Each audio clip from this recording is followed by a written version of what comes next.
Comic books love to push boundaries, using villains to represent social ills and heroes to explore seemingly darker and darker pasts. It's common to find shocking moments within the printed page, as a good twist is a great way to shift units. However, that in no way means that all of these attempts to surprise our wallets have been successful. In fact, every single entry on this list has either been poorly received or simply lambasted by critics and fans alike. They're not pretty, they're not clever, but they're unfortunately here to stay. With this in mind, I'm Jules from WhatCulture.com, and these are the 10 most inappropriate comic storylines of all time.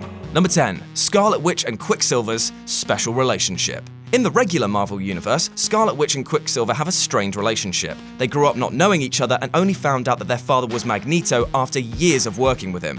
In the Ultimate Universe, though, they were much closer. A bit too close, in fact, as in they engage in incestuous lovemaking on the regular, and everybody is very horrified by it, especially Captain America, who just really can't get his head round it. As if that wasn't inappropriate enough, there's also hints that the pair are actually Wolverine's kids, and in one scene he watches them get it on.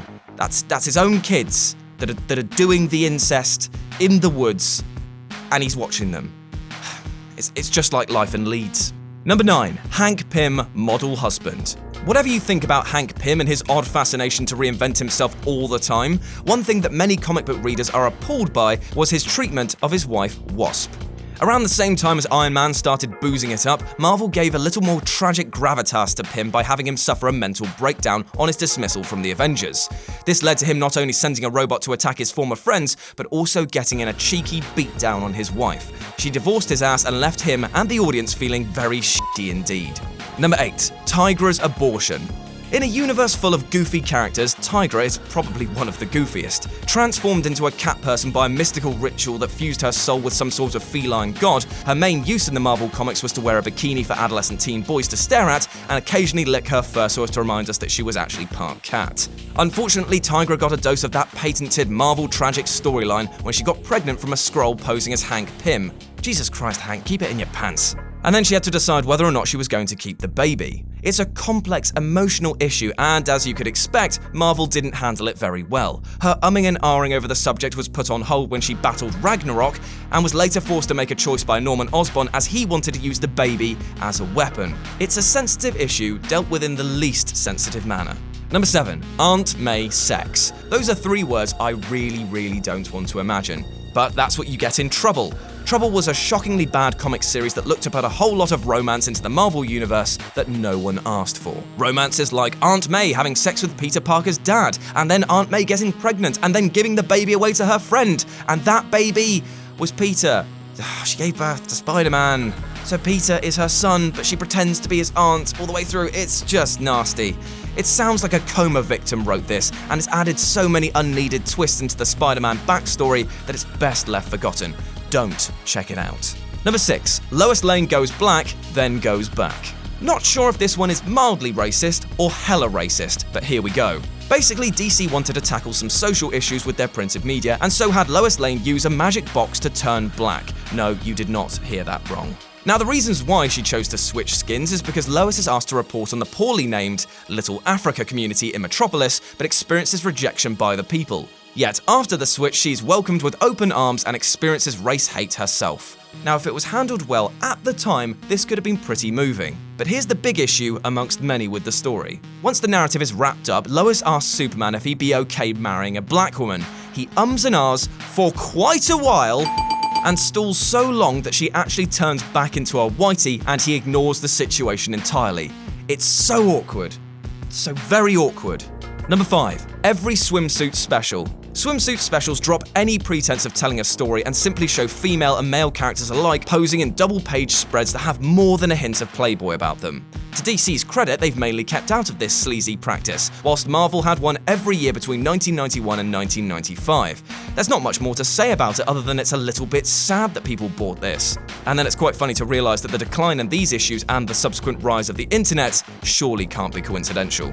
Number 4. Spider-Man's toxic sperm. He's got toxic sperm. His jizz is radioactive. His man milk is irradiated. His freshly spun mushroom soup is... You know what? It's dumb. Next. Number 3. The League of Extraordinary Buggery. If somebody betrayed you, how would you react? Would you give them a piece of your mind? Beat them up? Maybe embarrass them? Would you anally rape them?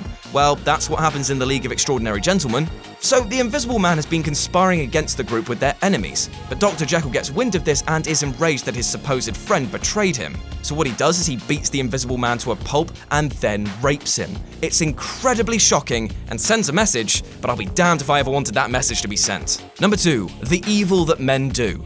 Now, I'm a man who likes my coffee strong, my head shiny, and my Spider-Man and Black Cat storylines fun with a flirty undercurrent. Not with rape. No sir, you keep that thing away from these two. Oh well, that looks like that's already happened. Say hello to The Evil That Men Do, which had the pair take on heroin dealers in the criminal underworld. Yay.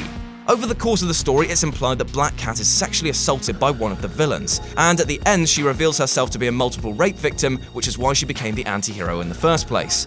It's a horrible attempt to shock the audience, and falls so flat when it's revealed that Mysterio is the mastermind behind it all in the end. That's right, this f***ing goof is behind it all. Ugh. And number 1, The Rise and Fall of Arsenal. Okay, so Roy Harper, aka Speedy, aka Arsenal, was once the Green Arrow's sidekick, basically a poor man's Robin. Then, in an award-winning 1971 story arc in the pages of Green Lantern/Green Arrow, he was revealed to have been a heroin addict for years. With the help of other heroes and the federal government, Speedy overcame his addiction and helped kids stay off the horse. Further down the line, he rebranded himself as Arsenal and had his own miniseries, which sounds like it should have been great, but was one of the worst and most inappropriate stories ever produced. It can all be summed up with this iconic image of Arsenal off his tits beating people half to death because he thought the corpse of a cat was his daughter. As you do. Batman then shows up and beats the shit out of him, and fans everywhere were left shaking their head at how ridiculous and how cringeworthy this story was. And that's our list. Got any other inappropriate comic storylines? Well, let us know about them in the comments section below. And as always, you can go to whatculture.com for more news and articles like this every goddamn day. And then why not go follow us on Twitter? Go on, you know you want to. As always, I've been Jules, you've been awesome, and I'll speak to you soon.